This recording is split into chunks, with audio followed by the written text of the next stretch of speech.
Hi, everyone. Thanks for tuning in and listening to Focus Faith Podcast with Carrie Powers. I am super excited today because I have a wonderful guest. If you tuned in last week, you were able to hear my first guest, Amanda, and we discussed women in the church. This week, I decided to continue with that conversation. Just been getting a ton of feedback and a lot of people really interested in the conversation. So I decided that I would have Pastor Ken Johns join me today.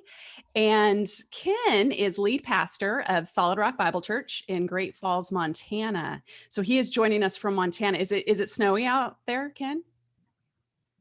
No, we got in the mountains. We have plenty of snow.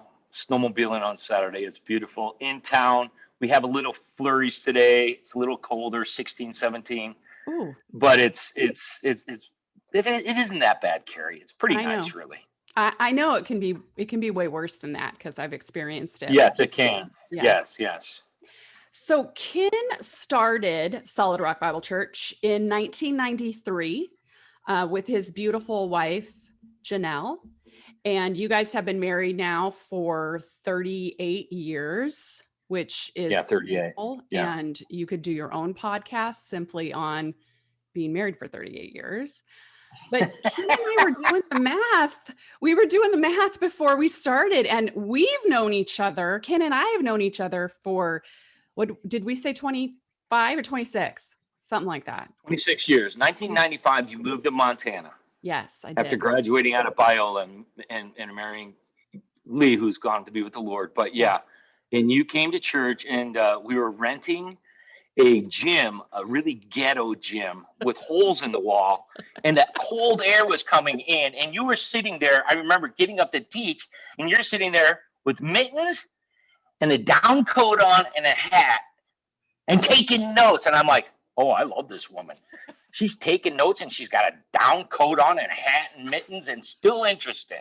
Yeah. So yeah, do you remember that? Oh, I remember that. I remember Oh man, that.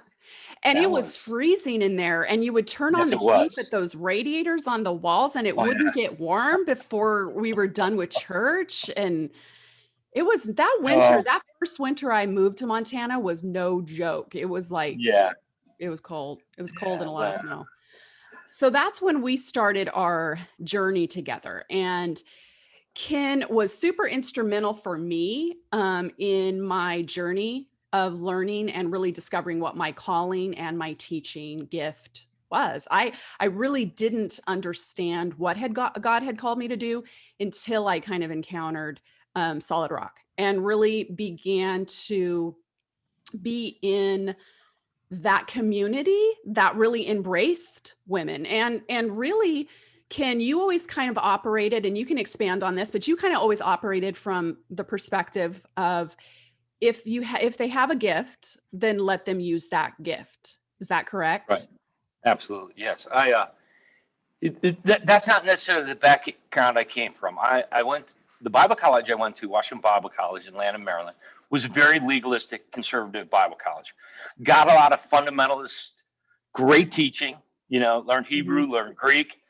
Um, but when you leave that and you start ministering to people, and then you start a ministry from ground zero, you're looking for people that love the Lord, want to serve, and whatever gifts they have. So I stole it from Willow Creek, which some people would be upset about that, but they say you're just a piece of the puzzle, right? Yeah. We're a jigsaw puzzle. The church is and everybody's a piece of that. And of course, when you read Romans, when you read First Corinthians, Ephesians, anywhere in the gifts, you're going, yeah, well, we all have this gift. And then, I come to myself and go, well, in the Acts, there are very healthy ministries, and there were some that weren't so healthy. But in the healthy ministries, if you were a prophet, you prophesized, whether you're a man or a woman. If you were a Hmm. teacher, you taught, either a man or a woman. And in a healthy ministry, people just used the gifts that God gave them. There was no jealousy. There was no, well, this gift is better than that gift. They were such healthy ministries. And so when you start a ministry from scratch, you go, oh my goodness, who has these gifts? And and you can't go, oh well, man, that's a woman. She can't teach. No, I can't let her do that. She's and yet she's telling her husband what to do. She's raising the family. And so, for me, that was a huge eye opener. I'm like, my wife is brilliant. She's got masters. She's got more undergrads than I do. If we go on paper, my wife, outranks me in just about everything, but I could probably beat her up. But I don't. But Well, other than that, that's a no, different and podcast. right, and she's and she's probably the only one I'm afraid of. But the reality is you don't. What the church has done and what ministries have done is the fear of having everybody equal. And it's wait, no, none of us are equal. We are all uniquely different. Right. And so when I recognized, Carrie, that you had the gift of teaching, and when I said, you know what, we are going to invite those people who, when you look behind them, they have people following them. Right. Okay. And do you remember when you started like a Christianity 101 course? You remember that? Yeah. How many people showed up for your course? I don't remember. Do you remember? Yeah, a lot. A lot. Okay. People that were new Christians, right? People that were already Christians. When you did like theology 101 out of Romans, and I would go, man, how many people has that woman got in there? And you had a boatload, right? Yeah. Listen, and when I would lead people to the Lord, I would just give them to you and Lee. I'd go, oh, you go see, they're going to help grow you up. Yeah. Because I'm not necessarily as good as that. I am leading you to the Lord, but they are fantastic at it. So your gift, but some of the guys in the church who came from many different denominations, right, they're like, hey, have you noticed she's a woman? And I go, have you noticed she's a very good looking woman to boot? Have you noticed that when she communicates, people listen? Yeah. Right? Yeah, absolutely. Right. I was going to ask you about that. So tell me a little bit about when you decided that I would be on staff at The Rock, and you really allowed, or not allowed, but facilitated me to be in more positions of teaching, like from the pulpit. Explain to me, did you get what kind of feedback? Most of it was positive, but did you get any kind of pushback from that? Well, one thing that was great about The Rock is we a lot of people never went to church. They were called seekers. People don't like that word, but that's what they were. They were just trying to figure out what to be a Christ follower. And a lot of people went to church up to like maybe junior high, and then they came back and they were just trying to figure it out. So we had enough people that they were just like, if you were good, you could hold their attention. They didn't care. Yeah. If you were a man or a woman, they didn't know. A lot of them didn't know that you shouldn't have that position. Right. Okay. Right. Yeah. Now, but on the other hand, we had a group of people, a lot of military guys from Malmstrom Air Force Base. They would say, listen, do you know what it says in 1 Timothy 3? I go, yeah. Do you know what it says in 1 Timothy 3? Well, yeah. She's got to be a man. I go, to be the bishop. I go, do you understand principles of biblical interpretation? Do you understand what you're going to learn from 1 Timothy chapter 3? Do you understand a biblically functioning church where none of the gifts were gender biased? Right. Do you understand Ephesus? Do you understand Corinth? Do you understand when Paul wrote this to Timothy, that this was a special moment in time? And the way I can probably put it the best way is when I explained it to these guys, I said, my wife was she started in the educational business in teaching English, remedial English, getting freshman high school kids up to at least the 9th grade level. Okay. Yeah. So she taught uniquely different. Right. So they had specific rules, a different matrix. Okay. And to bring them up to speed. Well, if you look at 1 Timothy and you go, well, we're going to make that a universal truth. Well, here's the deal. Most pastors who have a son or a daughter that headed south, they're out. If not everybody's Jewish on the board, they're out. Right. If the women aren't on one side and the men aren't on the other side, they're out. If they're wearing jewelry, they're out. Then you go to First Corinthians, they go, well, what about that? Okay, does your wife wear a head covering the church? Yes or no? Probably not. Right. You're out. So to want to take, you know, certain texts in the Word of God, because that's the only thing that's all they've ever known. That's what I knew. That's what I taught. So when I heard something different, and I'm in a new ministry, and I'm going, oh my God, 50% of my congregation, I can now invite them into ministry.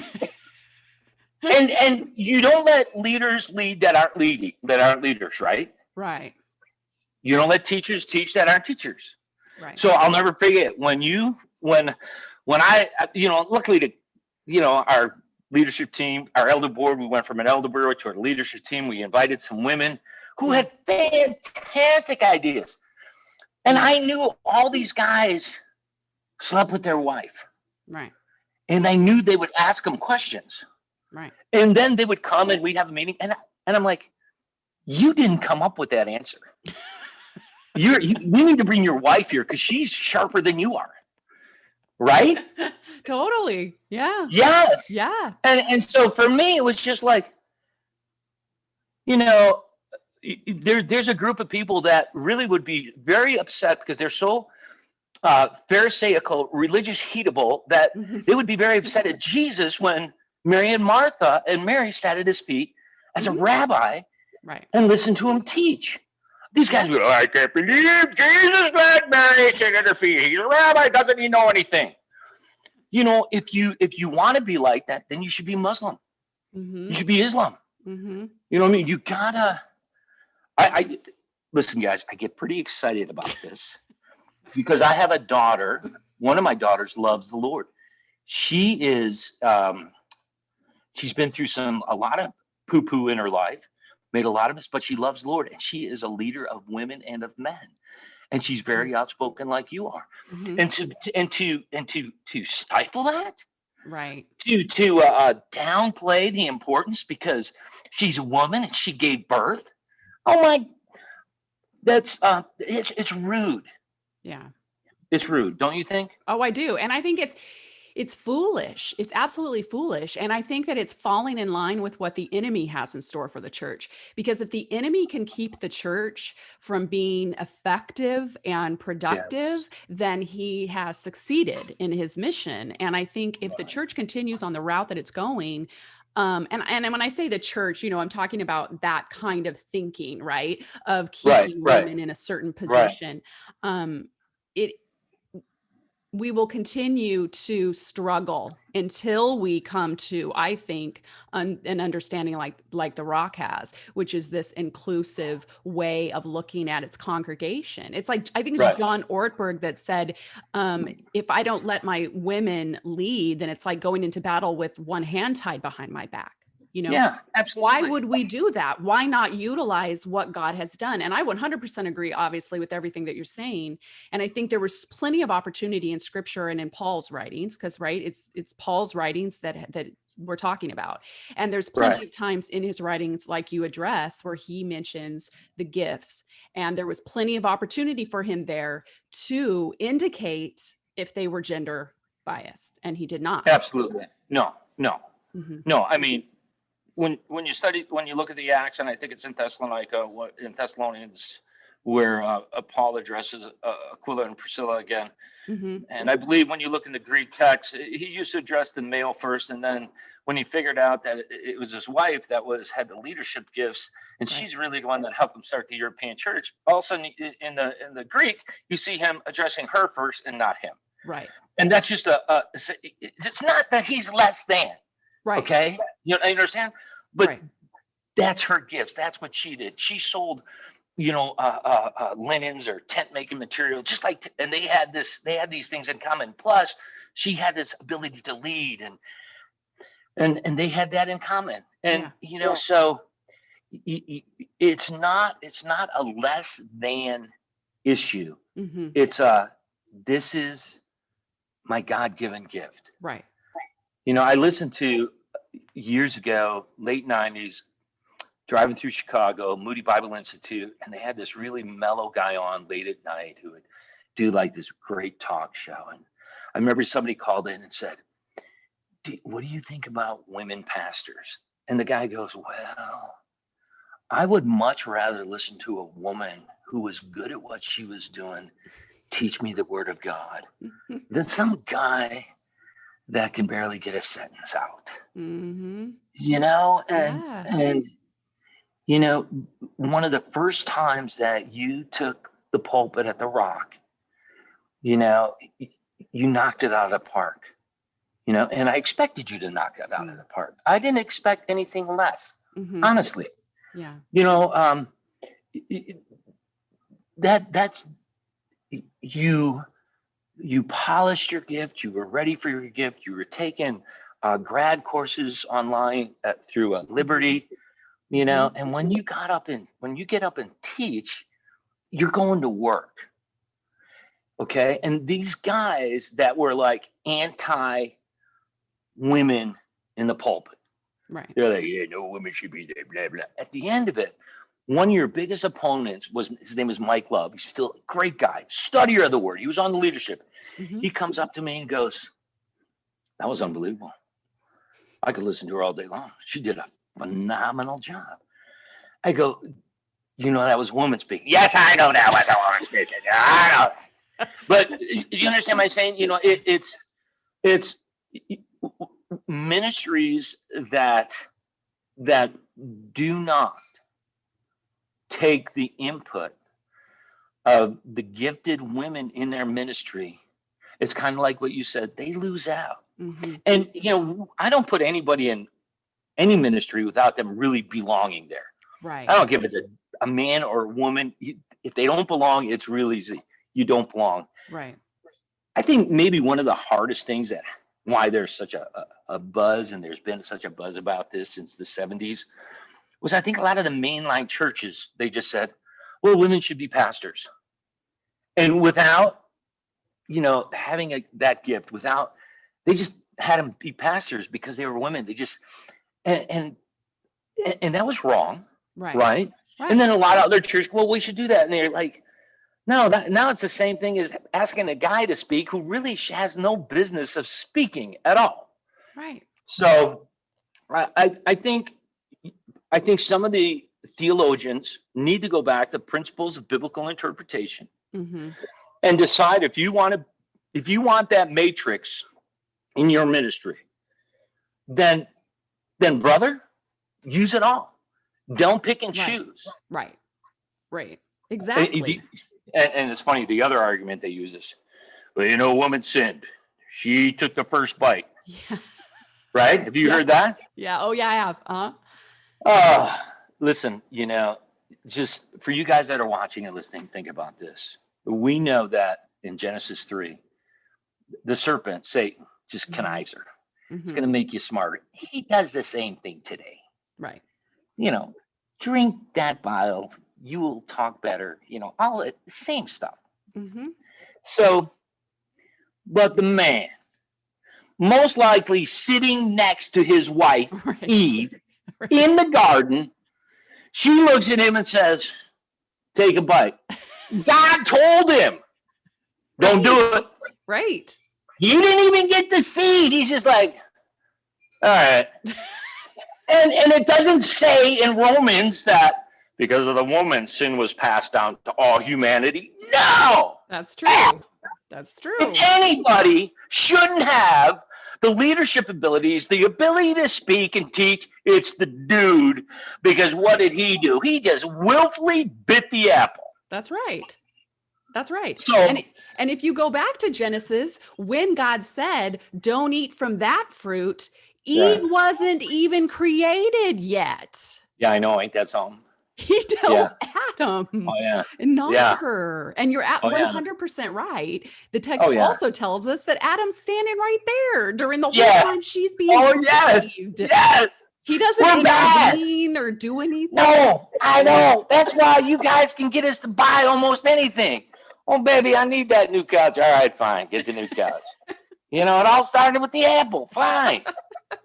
You know, but True. a lot of conservative Christians, I being one of them when it comes to the cross of Christ, but Hmm. they're like, well, what about the home? You know, isn't man the head of his household? Well, he's supposed to be, Right. Right. right? Yes. But the house is not the church, and people Right. want to bring that together. I go, no, man, this is a ministry, and you better read the Acts of the Apostles again, because man, I'm telling you, there was crazy things going in churches that were healthy, churches Right. that weren't. They had some matrix, they had some standards that they had to set, That's and true. that's fine. Hmm. We considered at the Rock, would we ever have a woman as a senior pastor? Not that we couldn't, not that we believed, and we're like, man, we're in cowboy country. How good it would go? What is really most important to us? It's to turn irreligious people into fully devoted followers of Christ. Right. So if a woman may turn somebody off, we don't want to go down that road. But does it mean we couldn't have one? No. Right. How Right. many times have I invited you to take my place, I Carrie? know. Over and over again. Carrie Powers. Yes. Yes. And because what you do well. And anybody in Thank the you. marketplace, anybody with a brain, you always find someone that is good at what they do. And they're Yeah. already doing it. You just got to sucker them to get to Great Falls, Montana, which is quite the suckering. Anyways, we'll buy a snowmobile. Right. Well, I'm telling you though, the thing with Great Falls is the wind. It's like, I can deal with a lot, but man, the wind blows almost every single day there. Yes, but we have very clean air. You do have clean air. We do have clean air. But I'm If, up if north in Northern California, so I don't have, I don't deal with the smog. However, I do deal with the smoke usually now since California keeps catching on fire. yeah. There's that. But Well, I first time I went to the Southern California, I'm oh my goodness, I go, this is beautiful. It is. The weather was beautiful. Everything is beautiful. A lot of people, but beautiful. And when I mhm. was a pastor in the 80s, when people would get divorced, the dudes would always go to California. And what are you going to get? They got to find themselves. And then I went there. I go, well, if I was a heathen, I went to California too. It's a good place to be, then I'm Yeah, telling shoot, you. man. It's like nice weather. But Yeah. man, it is you got some very, yeah, it's just Yeah, interesting. We we live in an do. interesting time. But, when we talk about the church, Mhm. and you and I both have said when the local church is working right, there is nothing better than the local church. That's right. It ministers to everybody because Jesus loves the little children of the world, red and Yeah. yellow, black and white. Right. Everybody's precious in His sight. Right. And that, and if we can get, some pastors and some other people to go, yeah, everybody's precious in the Lord's sight. And who knows what kind of gift, Right. you know. It's Well, funny. don't you think, Ken, let me ask you this, because don't you think that brings up a good point in terms of um we address with like the problem scripture, if you will, and they're all the Apostle Paul. And so when you look at Jesus and his ministry, he had a completely different relationship with women, totally Oh, yeah. radical relationship for the Oh, time yeah. with women. Yes. And it Yes. was I mean, completely accepting. right. It, right there in the Gospels, Matthew, Mark, Luke, and John, the synoptics and the Gospel, Hmm. we look at how Jesus interacted with everybody. Right. And he was always, it was always an irritant to the fundamental beliefs of Judaism, Right. because they had their own ideas. They were having such a hard time transitioning from the law to life, from the Exactly. tutor to grace. And Jesus, while he's here for this short time, radically changing and inviting everybody, Yeah. you know, prostitutes, Yeah. the tax collectors, and the religious heat. They don't know what to do with them because they're going, you can't hang out with these people who are of ill repute.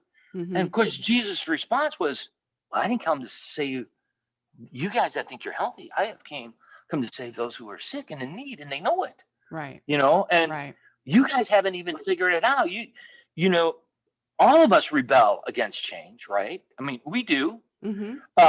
But we know from the Old Testament to the New Testament, we know that all these signs that he gave them, just unbelievable. And from stacking up rocks where they built a well, Jacob, just all Mm-hmm. these things to remember, even into the New Testament. Well, just remember this, right? And still they're like, well, we don't want to change. Yeah. We really think we're something. And Jesus is like, no, you're not. Follow me. I will give you life. And Right. some of of course, we see like Nicodemus, we Mm-hmm. see Joseph of Arimathea, we see some very intellectual and some we would call, people of in that inner circle of Right. Who the held a Pharisees. position, held a Yeah, who position held of the power. position going, wait a second, man, this Right. guy is making sense, Yeah. and and I think sometimes instead of going, man, I had to take another look at it, and that changed my mind. I go, Mm-hmm. man, I am just using the principles of biblical interpretation that I was taught in Mm-hmm. interpreting these scriptures. You guys have made this a universal truth. I don't know how you can make this a universal truth. I'm pretty sure it's a local truth Right. because, as you said, there was some judge in the Old Testament. I think her name was Deb, something like that. Because Mm-hmm. people, well, God doesn't use. I'm like, wait a second. If have you not read the Bible? Have Right. you not seen that God doesn't care uh, who they are? He can Right. use them. That's right. And so, you know, Carrie, probably the most important thing in all this is when you choose somebody to lead a ministry, it's the right person, man or woman. Mm-hmm. If you choose wrong, it's gonna be bad. Right. So you have to choose right, you Right. know. And it's um, and so for many ministries who said, sorry, you just all you can do is make babies, Mm-hmm. satisfy my needs or whatever. Right. And they are so missing out. They are so missing out. And it's funny because I know they still value their wife, their Totally. daughters, girlfriends' opinions. Well, and like you said, you have two daughters, and Mhm. I have daughters, and I can't imagine not, looking at them and saying, well, you can do A, B, C, or D in the marketplace, but you can, greet people at church or serve in the nursery or right or bring Right, right, cookies or and having these very limited um things that you can right, do. And really, right, when maybe they are also gifted to lead, and you're saying, well, right, that's great. You can be a leader outside of the church, but right, there's no room for you in the church to lead. And I think that not only is it just, well, foolish like you indicated, it's very detrimental. And I worry in terms of just the how is this church, our church, going to continue to be effective and to be somewhere where our daughters can feel comfortable being a part of it? And you know what? Not just our daughters, because I have two sons, and they also would be horrified at the idea of going somewhere where their sisters or their wives or whatever would not be able to be just alongside them in ministry. right. I mean, I think there's Yes, just as many young men that are coming along the lines that are also not going to be okay with that as well. right. Yeah. And they shouldn't be. I, don't- They shouldn't be. You're right. I think, we got to get off this equal thing and just go, what's your gift? Right. Um, it's, I find it when I hear leaders in the evangelical world joke, put Mhm. down women who have made an impact in people's lives. And when I hear that, I'm like, when did God leave and make you God? Right. You Right. know, these ladies have led thousands of people, introduced people to Jesus Christ, and you're making a joke of it. You're making a Right. mockery of it. Right. Who are you? Right. You know, Exactly. there's, And listen, I have friends that are pastors in the charismaniac world, blah, blah, blah, blah, and I love them. They got some weird, but you know what? The cross is it. That's You right. know, That's right. so I don't put them down. They're good people, and I'm pretty sure. I think Jesus said this in the Gospel of John somewhere. Mm. I think 13 somewhere. I think he said that. They shall know us by our love, Yeah. right? Hmm. They should know us by our love. So I'm pretty really, sure. I'm pretty sure he said that on his way to the cross. amen. Yes, he did. Yes, it's Yeah. before his crucifixion. Hmm. And you know what? And it's like, listen, you know, if we we know there's certain cultural issues that come up today, and we know the Bible is really clear. Yeah. We have homosexuals and lesbians that have visited the Rock. Some have come. They are welcome. They're sinners. They need Jesus. We don't kick them out. Hmm. Will they ever teach? No. They know that. Hmm. But are they welcome? Absolutely. They got to figure it out. You know, um, it's just like adultery. It's like lying. It's like cheating. But when it comes to women in ministry, listen, whatever their gift is, and if they're good at it, and they're not dingbats, because there's some people they think they have the gift and they don't, and Right. sometimes they may have the gift, but they're just they can be like the guys and start lording it over. Well, you Right. go, no, you can't do that. They still have to be able to take instruction. Right. Uh, but you think about that, and women in ministry should not be an issue. It No. just shouldn't. It should be a no-brainer. Right. You know, Totally. if you invited, if you were a church and you just have men leading, and if you invite some sharp women, maybe your wives that are sharp, and you ask them the same question you ask a guy, man, you're going to get a different answer, and you're going to go, you know what? You guys would have never thought of it because you're dudes. That's right. Because you're Yes. right. We're not the same. We're No. different. And So different. that's why it works. Yes. How are these guys going to minister to women? Well, why don't we hang a few heads on the wall? Right. And the women are going, why do you want to hang heads on the wall? Because we're dudes. No. Why don't we do this? And you're going, I never thought. Yeah, you're right. You never thought of that. That's not the That's right. God. God didn't make you that way. He gave you somebody else to think something differently. Put it together. Yeah, Yes. they miss out. They miss out on so much. They do. It's unbelievable. They do. I'm meeting with a woman right now who is she's a big smoke in the Air Force, and she's a new Christian, 2 years, divorced, just been through hell in her life, really Mm. unbelievable. And she read the Old Testament. She's like, Pastor, that Old Testament is no good. I go, why? She goes, oh man, I don't. All they mention is men, men, men, men, men. I go, oh my gosh, and I'm just going. So I won't mention her name, and I Okay. go, listen, Casey, that might be her name. I said, listen, when you see that word in the Bible, it's all inclusive. And she's like, what? Because she's a young woman. And when Yeah. she sees that word, she's just thinking, oh man, how sexist is the Old Testament, it's super, you know what I mean? If you read Yeah. that Well, and and you grew up, she's in the military, you said, right? right, So yes, she's probably yes, like, I don't need any more of yes, this. I get enough of yes, this. yes, she's a high ranking officer. Yeah, she's probably she comes into the Lord and then she reads and she's read it 2 or 3 times already. She's very sharp, and but the culture she grew up in is like, we now write men and women. Right. In the day, it was just men, which was all inclusive. So I'm like, no, it's everybody. He's talking to everybody. And she's like, wow, that puts a whole new meaning on everything. I go, yeah, doesn't it? Yeah, It really does. it does. Because he loves everybody.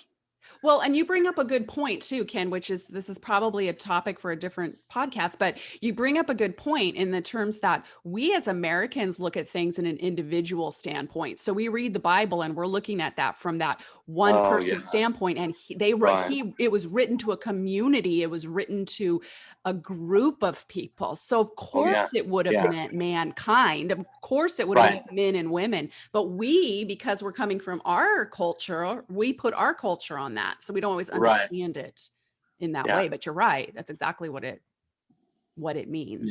yeah, yeah. Yeah. I teach out of the New Living Translation, and sometimes I get really crucified for it. Some Baptist that'll come up and go, Pastor, the King James Version is God's version. And I go, really? Well, therefore, how about thee go findeth another churches? Because, I'm like, really? You think the lingua franca of today, everybody's speaking in that poetical language? No, I don't think. Is there anything wrong with the King James? No, No. I got hundreds of verses memorized in the King James. Right. I can't memorize a single thing in the New Living Translation, Right. but I like it because it's a translation and it's so easy for most people to read, Totally. and it's, somebody said, well, they're taking the Virgin Mary out. I go, well, I got it.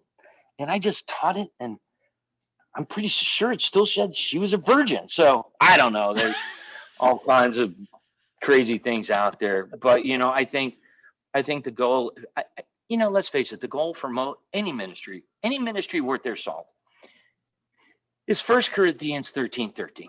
That's right. Right? Mm-hmm. Faith, hope, Mm-hmm. and the biggest of all, love. Right. Faith is something that we practice, not just the theological world that we go out and do. It flows through us. Hope, let's face it, without hope, people die, right? And men and women who love Jesus, he says we have the hope for the world. We bring that hope and love. Just bam, you gotta have that in all your ministries. And if you are going, well, you are a woman, and so, Mm-hmm. man, your Yeah. faith isn't the same. Wait, her faith is just like yours. Maybe it's even stronger. Right. So I'm not used to these barriers anymore because I don't care. Right. I'm 61. I really don't care when people go, well, we don't play. I go, well, so too bad, so sad. I'm sorry, I can't. Well, you want to argue about it? No, I don't want to argue about it. No. I go, if because it's so hypocritical. Right. Why don't you, No, I know. I don't, I no longer understand it. My wife is brilliant. My girls are brilliant. I have 2 CPA women on my leadership team. You know why? Because they don't let me spend money. Yeah, I know why. Because know my why. gift is I'm a gift of spending. I mean, I know where it goes and everything, but they're sharp. They know it. Okay. Yeah. It's Yeah. good. And It they is bring good. great ideas. Right. Totally. Totally. And we're about to go up to Sealy Lake where we used to go, do a big leadership weekend with husband and wives. And I love getting the input from everybody because God Absolutely. uses everybody. 100%. I 100% agree. And I'm so glad. This is why I was going to have you on the podcast today. Wanted your perspective and really wanted you to speak to the issue. Being obviously a man in leadership and been running a church for a long time, a church you started from the ground up, and you have skin in the game, as we like to say, and Yeah, you can speak absolutely. to Yeah. this issue. And so that's why I Yeah. wanted to have you on, Ken. And honestly, I will say this for the one we were not going to mention her name, Casey. She needs to check out a Bible Yeah. study that I've been doing with a group of women, and it's on the first female disciples. So she would really like it. I'm recording them on Zoom, Okay. so I can get those to I you. will, But I will tell her. so we're Okay. basically we're out of Yeah. time. But what I wanted to say again is thank you so much for joining me on the podcast. And you can check out Ken, and you can watch Solid Rock live, right? You guys are still streaming on Facebook or YouTube. Right. How can they find you? Yeah. No, YouTube. Okay. Last week, YouTube was all screwed up all over America. So, Okay. but yeah, we have a YouTube channel. You can check us out. Yeah. Check them All out. right. You have your Love you, website. I Carrie. know they can find you that Keep way keep too. keep doing good. Be brave. I'm going to try. You try. No, you are. I know. You I'm just doing keep it. going forward. That's Absolutely. right. I think it's so cool. I'm gonna have to. Is this actually gonna be live somewhere sometime? Well, yeah, you're going to be able to. It's going to go live on Monday, and I'm going to post about it, and then I'm going to have Solid Rock share about it, so everybody can check us out. They can watch it on YouTube, or they can listen on Apple Podcast. Okay. Follow me on Facebook, Focused Faith, and make sure that you keep on track. That's how you find me. That's how you keep track of what's going on, and they'll be able Absolutely. to download and either listen or they can watch. That's how we And do it. listen, for all your viewers, listen. Carrie Powers is a blessed woman. The Holy Ghost has given her the ability to teach, to communicate. Um, she is, when I choose people on a leadership team, I expect everybody to have gone through a fire. She grew up with a single mom. Mm-hmm. She knows the good, the bad, the ugly of life, and she's doing great. And so, I think a lot of people don't understand when you teach. They don't know the shoes that you walked in, Mm. but I do. Yeah. And you're a great teacher. You love people, and you want. I love the fact that you want people to be sharp, to be smart, and to keep going forward in their life, no matter what. That's right. So Well, love thank you. you. Lord bless you. Thank you so much for having me. It Absolutely, is Ken. is my privilege to be a part of your ministry. And if you ever need a job, Solid Rock Bible Church would probably hire you. Just saying. It's good to know. It's good to know, because you never know. I might decide I'm You going to never pick know. up and leave Okay. California. You never know. All right. Lord All bless. right. Well, thank you guys. Thanks for listening. It's Focused Faith with Carrie Powers. God bless.